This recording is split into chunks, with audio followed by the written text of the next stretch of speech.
ওয়াকলুর রিবা। এই সুদ খাওয়া মানে আমাদের এলাকার মধ্যে খায় না, মানুষ খায়, সুদ খায়। সুদ চেনেন আপনারা?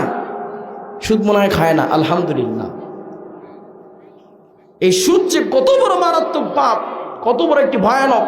কোনো ব্যক্তি যদি সুদের 70টি স্তর রয়েছে, কয়টি জোরে বলেন, কয়টি? 70টি স্তর রয়েছে। তার মধ্যে সর্বনিম্ন পাপ হচ্ছে কোনো ব্যক্তি যদি সুদ খায়, সে নিজের মায়ের সঙ্গে জিনা করলো, নাউজুবিল্লাহ। কি করলো?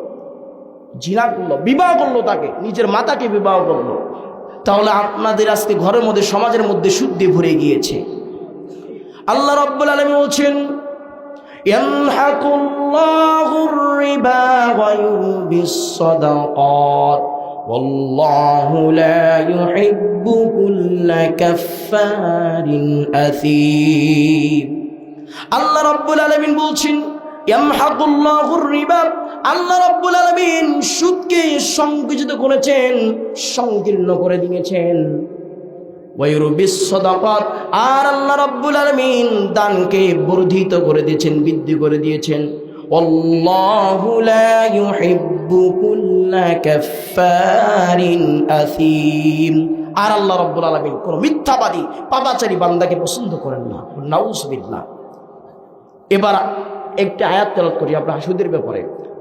আল্লাহ সুবহানাহু ওয়া তাআলা বলছেন, ইয়া আইয়ুহাল্লাযীনা আমানু ইত্তাকুল্লাহা ওয়া যারু মা বাকিয়া মিনার রিবা ইন কুনতুম মুমিনিন। আল্লাহু আকবার।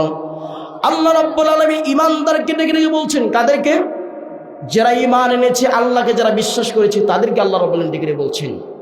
আল্লাহ রাব্বুল আলামিন বলছেন, ইয়া আইয়ুহাল্লাযীনা আমানু, হে ঈমানদারগণ, তোমরা যারা ঈমান এনেছো, ইত্তাকুল্লাহ, কাকে ভয় করতে হবে?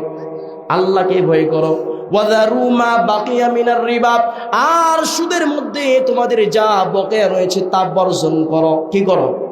বর্জন করো। ইন কুনতুম মুমিনিন, তুমি যদি প্রকৃতপক্ষে মুমিন হয়ে থাকো, তাহলে সুদের মধ্যে যা বকেয়া রয়েছে তা বর্জন করো। এবার আমার প্রশ্ন, আপনি মুমিন না কাফের বলুন তো? বলেন, আপনি মুমিন না কাফের?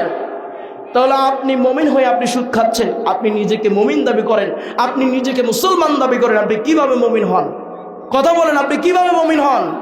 এটা মুমিনের পরিচয় নয়, এটা মুমিনের বৈশিষ্ট্য নয়। আমাদের রাষ্ট্রীয়, আমাদের বাপ-দাদা মুসলমান থেকে আমরা নিজেকে মুসলমান দাবি করি, কতক্ষণ ঠিক কিনা? কিন্তু আপনি প্রকৃতপক্ষে মুমিন না।